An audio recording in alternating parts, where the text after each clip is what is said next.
आइए जानते हैं आरसीएम आटा प्लांट के बारे में, जिसमें कई स्टेप से गुजरकर आरसीएम का बेहतरीन चक्की फ्रेश आटा आप तक पहुंचता है। ये है गेहूं क्लीनिंग का पहला स्टेप। इस मशीन को कहा जाता है प्री क्लीनर। यह मशीन गेहूं से सूतली, कागज व प्लास्टिक के टुकड़ों को अलग करती है।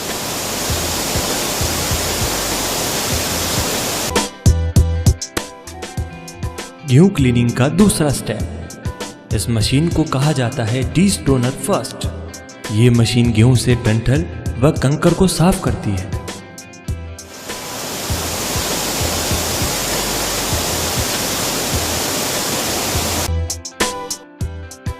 गेहूं क्लीनिंग का तीसरा स्टेप। इस मशीन को कहा जाता है वाइब्रो सेपरेटर फर्स्ट। इस मशीन में गेहूं से गेहूं युक्त बाली को अलग किया जाता है।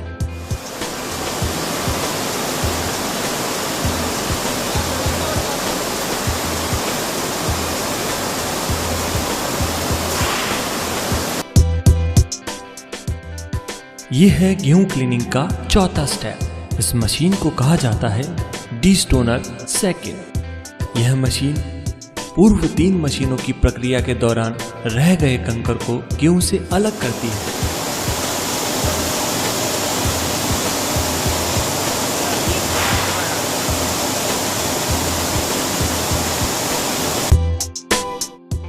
यह है गेहूं क्लीनिंग का 5वां स्टेप। इस मशीन को कहा जाता है वाइब्रो सेपरेटर सेकंड। यह मशीन गेहूं से गेहूं के पौधे के डंठल और बारीक गेहूं को अलग करती है।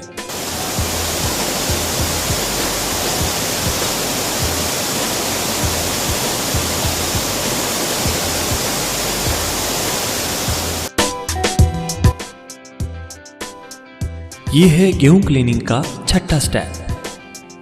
इसे गेहूं वॉशिंग सिस्टम कहा जाता है।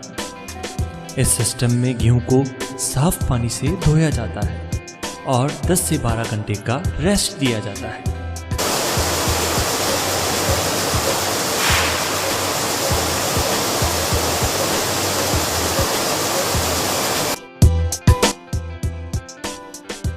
यह है गेहूं क्लीनिंग का 7वां स्टेप।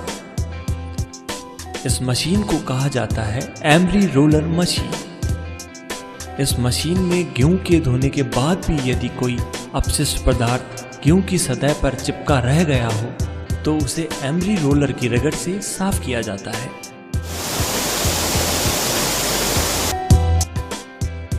यह है गेहूं क्लीनिंग का 8वां स्टेप। इस मशीन को कहा जाता है स्कॉलर। यह मशीन एमरी रोलर से साफ होने के बाद गेहूं की लाइन में फंसी मिट्टी को साफ करती है और उसे पीसने योग्य बना देती है।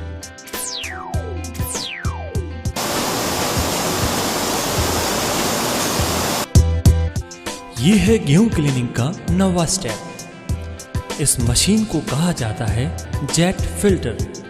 इस मशीन में पुनः एक बार हवा के प्रेशर के साथ गेहूं पर चिपके हुए अति सूक्ष्म धूल के कणों को साफ किया जाता है और उसे पारदर्शी कांचयुक्त सेलों में जांचा जाता है।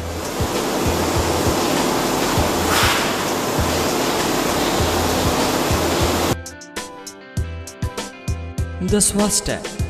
यह है ग्राइंडिंग चक्की प्लांट। यहाँ गेहूं की पिसाई होती है। इस मशीन में पहुंचने तक गेहूं लगभग 1500 मीटर की यात्रा कर चुका होता है। इस पूरी प्रक्रिया के दौरान गेहूं में लोह अपशिष्ट आने की संभावना हो सकती है। इसे दूर करने के लिए गेहूं को मैग्नेटिक फील्ड से गुजारा जाता है और फिर इसे पीसा जाता है।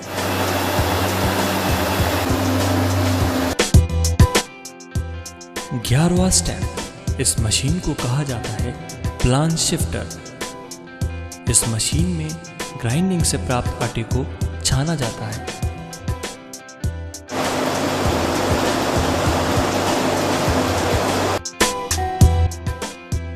बारहवां स्टेप ब्रान पिसाई। आटे चलने के पश्चात करीबन 10% ब्रान को पुनः ग्राइंडिंग कर इसे आटे में मिश्रित किया जाता है ताकि आटे में फाइबर युक्त प्रोटीन एवं न्यूट्रिशन अधिक से अधिक मात्रा में रहे।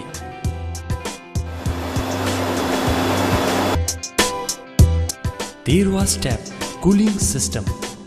ग्राइंडिंग के दौरान आटा बनाने की प्रक्रिया में आटे के तापमान में 10 से 15 डिग्री सेल्सियस की बढ़ोतरी हो जाती है, जिसे इस मशीन द्वारा ठंडा कर पुनः सामान्य स्थिति में लाया जाता है।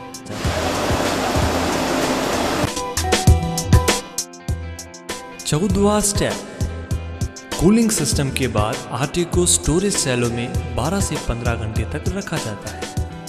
इसके बाद इसे इंटुलेटर मशीन में 3500 से 4000 चक्र प्रति मिनट के हिसाब से फेंटा जाता है, ताकि आटा पूर्णतया बैक्टीरिया व जीवाणु मुक्त हो जाए।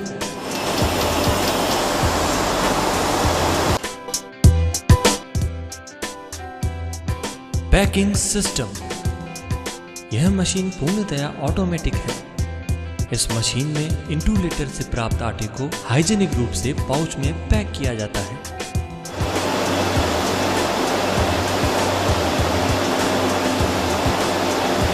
Hi tech lab. उत्पादन से पहले गेहूं को प्रयोगशाला में परखा जाता है और खरा उतरने के बाद ही उसे उत्पादन में काम लिया जाता है। उत्पादित आटे को प्रयोगशाला में मानक स्तर पर सही पाए जाने के बाद ही डिस्पैच किया जाता है।